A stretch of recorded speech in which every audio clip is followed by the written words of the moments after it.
Well, I'm here today with Dr. Chris White from the Ochsner Clinic, Director of Cardiology there. And Chris, we've all seen kind of these things in the media recently talking about angioplasty and our control of quality. You've really been one of the spearhead people involved in quality. Why don't you tell us what's going on at the meeting about quality? Well, thanks, Jeff.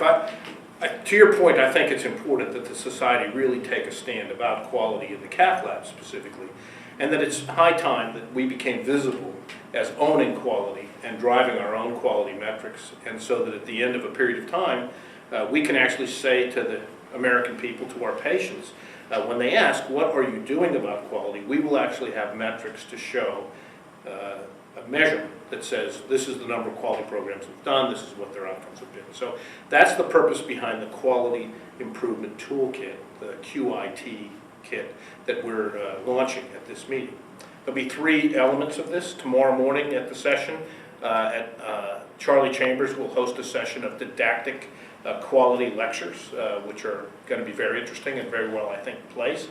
And then in the afternoon tomorrow from 3:30 to 5, we will have a hands-on interactive session for our quality champions. These are volunteers, society members, who are volunteering to take back quality programs, this toolkit, to their individual hospitals and to launch any of a variety of projects that are going to be contained in the toolkit. And the goal of the meeting tomorrow is for interactive things to happen so that we can talk about barriers to implementation, how to get started, what to choose first, what have worked for others.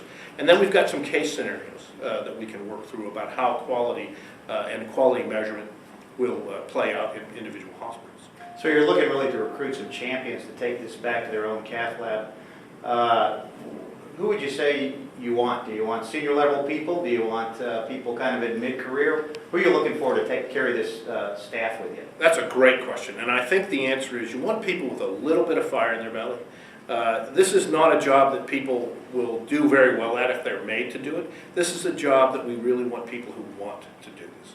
And then it doesn't really matter whether it's a finishing fellow, a mid-career person, or a senior person, but it should be someone who really believes that it's time for physicians to take charge of their own quality. Not that we won't do this in partnership. In fact, we're going to engage our technicians and our nurses actively in this process. So cath lab nurses, cath lab technicians, and their society is going to be engaged in the toolkit, and hopefully we'll take this back as a partnership. It won't just simply be a physician-led project. The physician may instigate the project, but it really won't be successful without the partnership of the technicians and the nurses in everybody's cath lab. We all know who runs cath labs. So the idea simply is to help give ideas and some guidance to the nurses and the technicians so that we can roll out some of these projects. We want to walk before we run. I think a lot of people who have not been heavily engaged in quality are a little bit put off by the concern about starting. How do I start? What do I do first? And again, tomorrow at the workshop, that's the place for those questions to be raised. And we should be getting tons of people coming to sort of taste and sample the wares, because we have lots of different programs, from the most simple program to a very complex program. So if your hospital is a sophisticated hospital that's doing many quality things, we've got some things on the upper end for you to add. If your hospital is doing absolutely nothing, then we have something for the first step, for the baby steps, to just get started, just put your toe in the water. Do we really want to do anything about this quality thing? Because I think at the end of the day, we all read the newspapers. We all are under the impression that physicians have not been in charge of quality, and I think this is the year that we are. Absolutely. It sounds like you're all going to have basically a smorgasbord to choose from for the practicing interventionalists, where there's actually competition in the cath lab, Yes. it's lots of people in there. Have y'all got some tips for those folks as well? Yes, so this is not a practice building exercise. This is not individually for any individual practice to gain an advantage over another practice. This isn't to show outcomes of Group A being better than outcomes of Group B. This is hospital-based quality, and so the real concept here is the rising tide will float all boats. And so as we do anything to improve quality in any individual setting, everyone benefits. There are no losers. There's no way to be disadvantaged or put behind. This is not a competitive enterprise. Yeah, it's one of these things with the innovation that's happened in interventional cardiology over the last 30-something years. We really have focused on quality, and you're just bringing it to a higher pinnacle.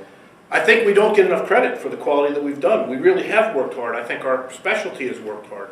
And yet, despite that, we find challenges to what have you done lately. And I think this is going to be a very visible, measurable tool. I think the society is going to lead this. It's going to be a good thing for SCAI members.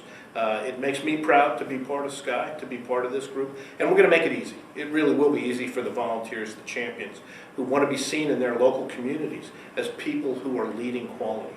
It's a win-win for everyone, win-win for our patients, it's a win-win for our doctors, win-win for our society. So it's a good thing, I think, for everyone. One last question, how will this integrate with ACE?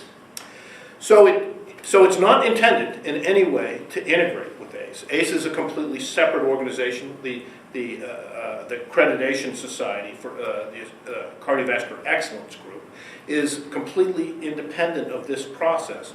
But it does dovetail nicely in that if you've done good quality work and you feel like your Cath lab is doing very well, the ACE group is perfect for coming in and looking at strengths and weaknesses. To say, yes, you're doing very good on process, but you could do a little better on your outcomes. So they're a great independent check of how you're doing and a quality stamp that your program really is on the right path. So ACE is a valuable tool here, but there's no obligation to participate. There's no lead-in. Again, remember that the toolkit is a completely free package. There's no charge. There's no hospital dues. Nobody's paying to participate in this. This is something that the society feels so strongly about. They've raised funds to implement this, and this is a societal-funded venture. Well, what a great value-added thing for the society, Chris. We thank you. So from sunny Baltimore, we'll see you later. Thanks, Chris.